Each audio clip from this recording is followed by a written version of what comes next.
Hello. Me Willie. Me Willie trombone. These discs tell a story. Story about good. Story about bad. These discs are all that are left of the true story.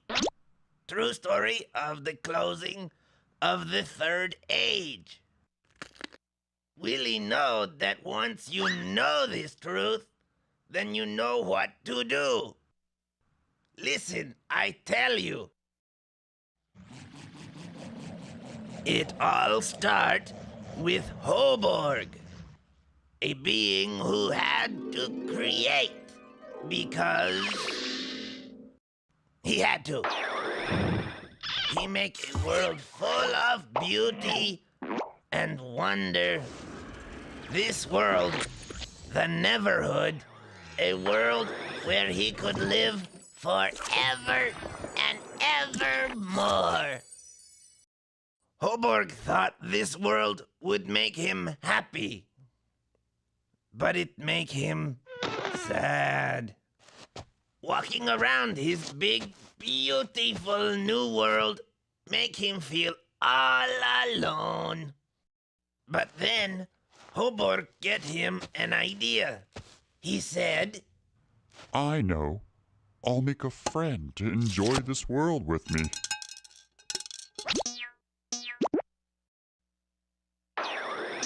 Hoborg happy to have a new friend. He named him Clog and welcome him to the Neverhood. Everything you see here is yours to enjoy. You and I shall spend all our days here together.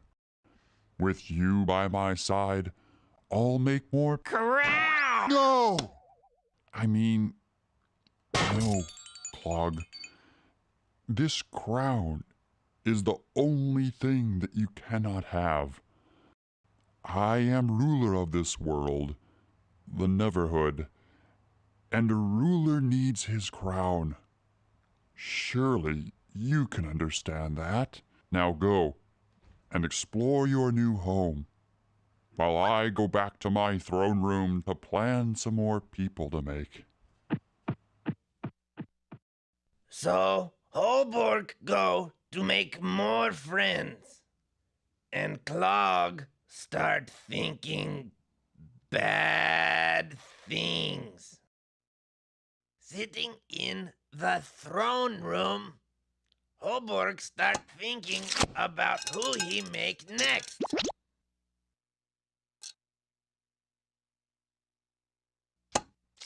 Huh? What? My crown! Yeah. Now, Hoborg, we shall see who rules this world. You cannot rule without a crown. Clog! No! I declare myself Clog, ruler of the Neverhood. What have I done?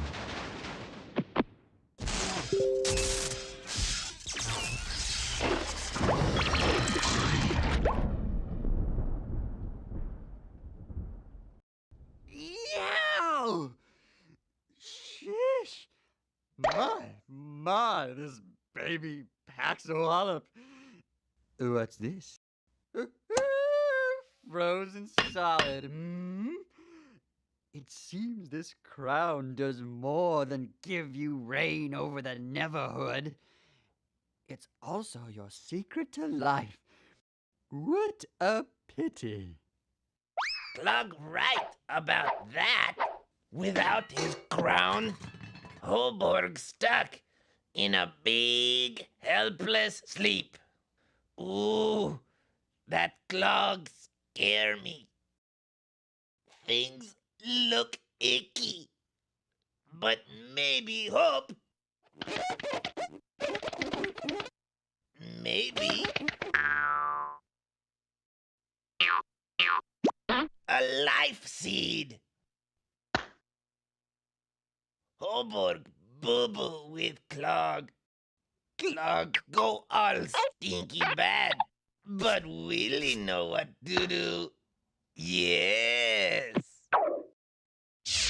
Ooh, me hope Clog no find out about this. Scary. Happy birthday! If you watching this, then you do good. Really happy. Now you need this. Go do more good. And look out for bad. Really know bad is always where you forget to look. Bye!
I'm sorry. Did I frighten you? My name is Clog. Everything you see here is mine to do with as I so desire. And I desire for all of this to be yours to rule.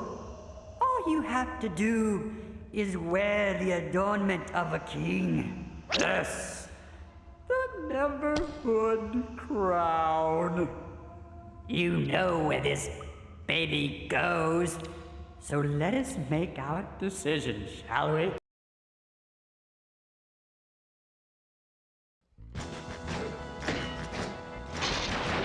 Yes! Yes! He bought it! I win!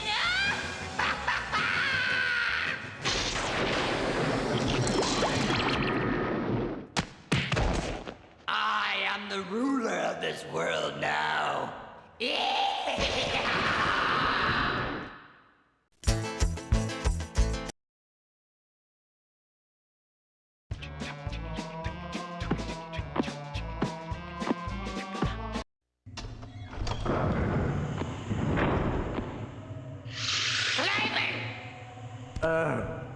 I'm sorry.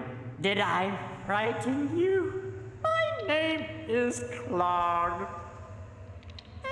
Everything you see here is mine to do with as I so desire. And I desire for all of this to be yours to rule. All you have to do is wear the adornment of a king. Yes, the Neverhood crown. You know where this baby goes, so let us make our decision, shall we?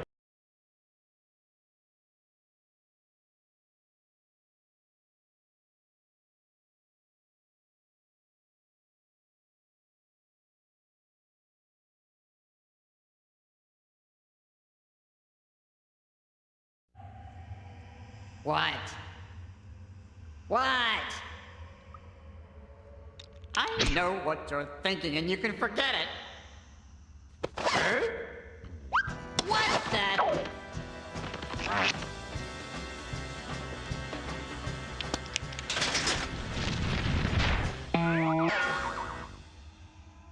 I promise you will regret this! You are toying with forces for which you know nothing about!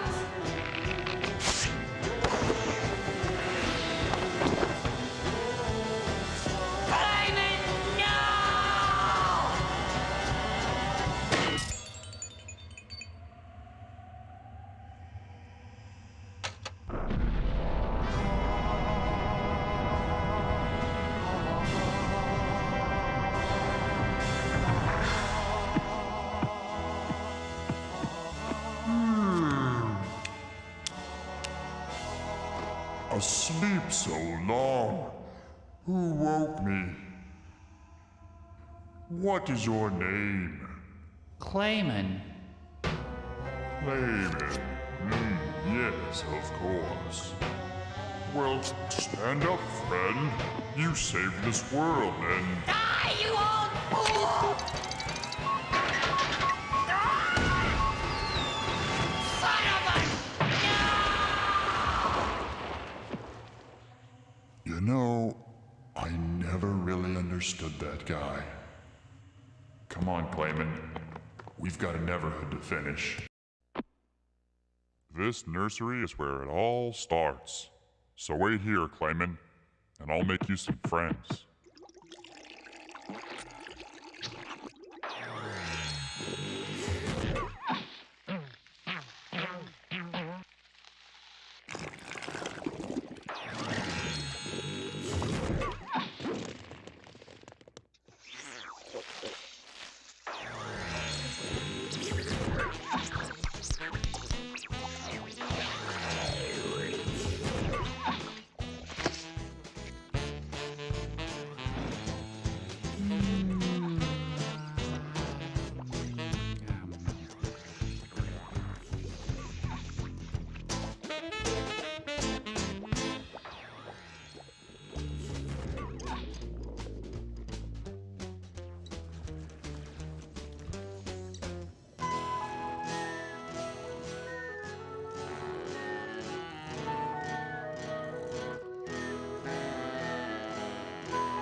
Clayman, wake up.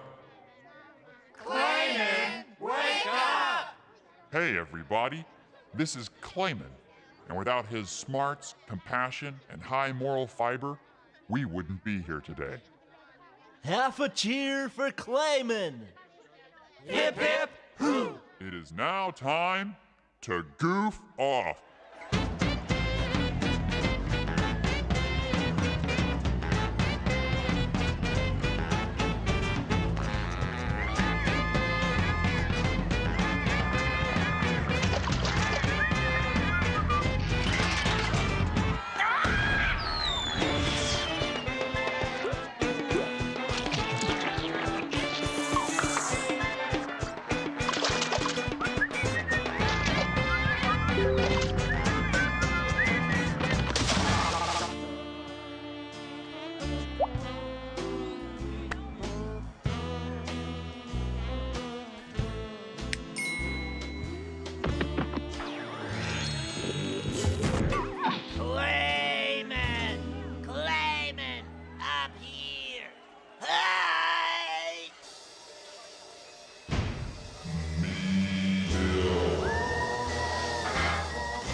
It all started in 1988 with an art show of mine called A Beautiful Day in the Neverhood. It was 17 paintings that depicted a little clay city with little clay people running around in it. Years later, myself and my team found ourselves at Steven Spielberg's house pitching this idea for a PC game, and DreamWorks Interactive loved it. We started brainstorming right there, and we started just drawing like crazy and coming up with monsters and contraptions and puzzles, and those were the most creative days of my life.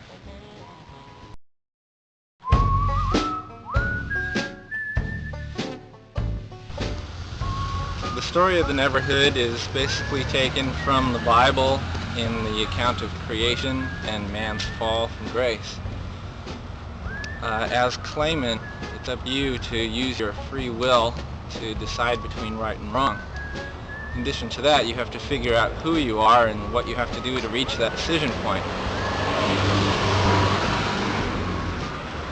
Clayman as a character is an innocent, but two questions to ask yourself when designing a new character are, is he funny or is he scary? In the case of all the characters in the Neverhood, Clayman, Willie, they're funny. But in the case of Clog, they're very funny.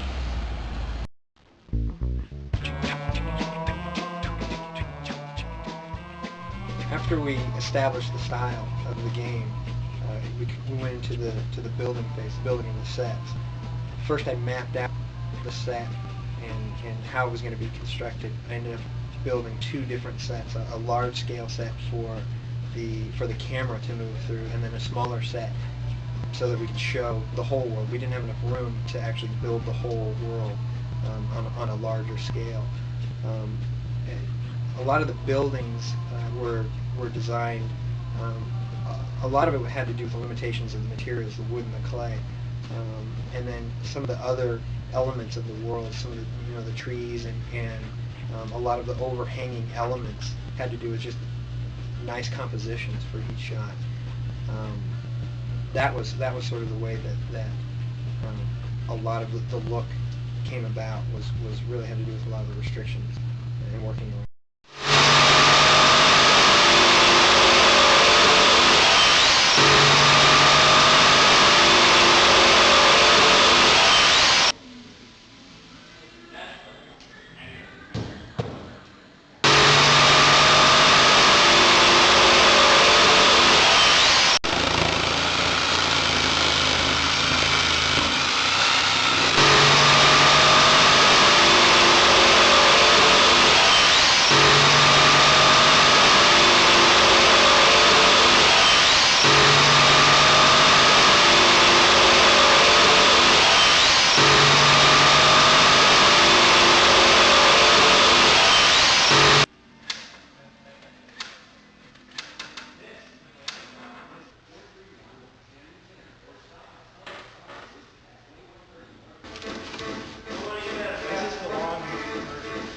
What?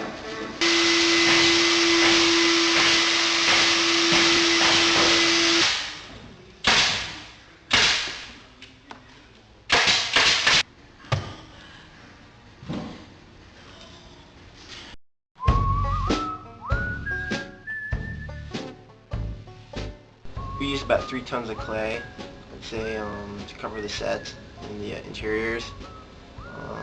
We just stored the clay pretty much everywhere in the halls when we kid. What we did is we came up with a technique. We'd use hot plates to heat the clay up in like large turkey pans, and then we'd spread it with spatulas and putty knives and sheetrock knives and stuff like that.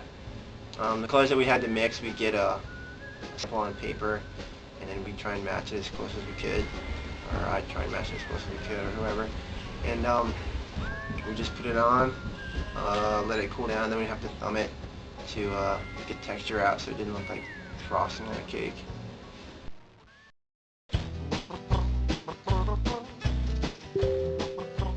I was in charge of the longer flick scenes in the game, some of the dramatic sequences.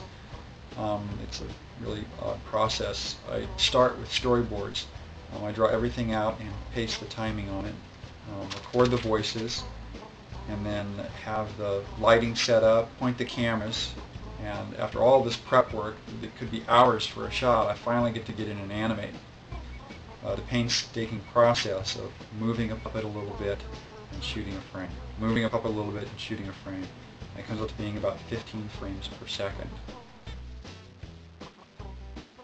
The way that we approached the first-person movement was to build a track system out of wood.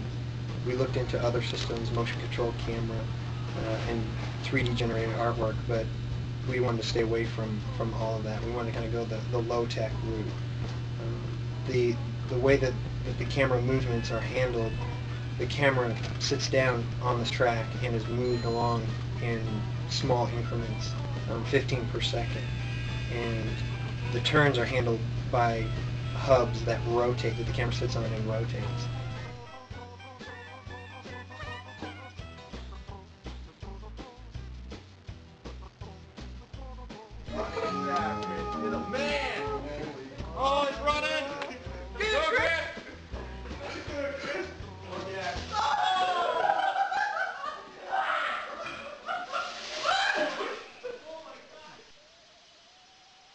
My role in creating the Neverhood was to do all the puppet animation, the interactive puppet animation, where you are controlling Clayman or any of the other characters. That's the animation I did. Oh, I don't know, maybe 20,000 frames of animation using latex puppets with mechanical armatures and clay puppets with wire armatures. Yeah. Hi, kids. Hi, Terry. My name is Uncle Terry. Hi, Uncle Terry. And I do the music for the Neverhood. It starts with a guitar. This is a guitar. And this is a guitar chord. What Uncle Terry does is he waits for the muse to visit him before he writes a song. I'm going to wait right now. From the start of the Neverhood, we knew that that sound and music was going to be, an integral part of making the Neverhood come alive and be real. We wanted the sound effects to be very earthy, almost grotesque, thuddy clay. The music, because the gaming industry was all going to heavy metal and techno, we wanted to kind of take a right turn and go into blues and just Dixieland, just funky, crazy stuff, which we knew Terry Taylor, whom I'm a big fan of, was very good at, very versatile. He did a couple of songs, they worked out very well, and, well, he got hired. The voices of the characters, we couldn't afford any more voice actors, so we all did them ourselves. And I did Clog and Hoborg and Big Robot Bill, and Mark Lorenzen did Billy Trombone. Clog, we would have me say something like, "I know what you're thinking and you can forget it!" And then we would pitch it up an octave, so he sounded like this little, crusty little guy, evil, with evil heart.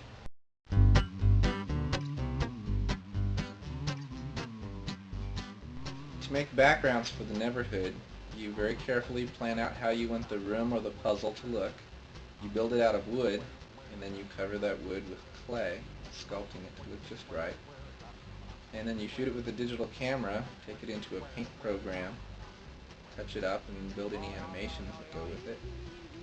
And you put it right in the game.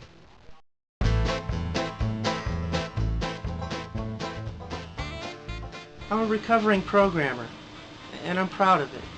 I worked on the engine, I worked on resource compilers and just pixels and bits and pixels and bits, and I programmed and I slept a little bit once in a while, but mostly I programmed. When we first decided to make a video game using a bunch of clay and sets, I was really excited because that sounded like a fun thing to get on. So we brought in some carpenters and they started building these wood sets, and I wanted to help, but I had to set up a network and write some animation tools for the artists. But then they started playing the set, and I thought, yeah, it's going to be fun. But I had to write a sound engine for the game and work on some of the first-person puzzles. And before I knew it, everything was built, and they filmed everything, and I hadn't gotten to have any fun. Just the artists had fun. The programmers, we worked in our offices. But they got to use computers. In fact, this is Doug's computer right here. He used it every day. He got to use computers and play with clay. I was stuck using computers. Well, Mr. Doug Napel, this is what I think about that. Oh man. Oh man. Oh man. I just sit here with my hands folded in my lap, very quietly. And if anybody comes by, I scowl at them, and they think they're interrupting something important, and they go away.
Richard,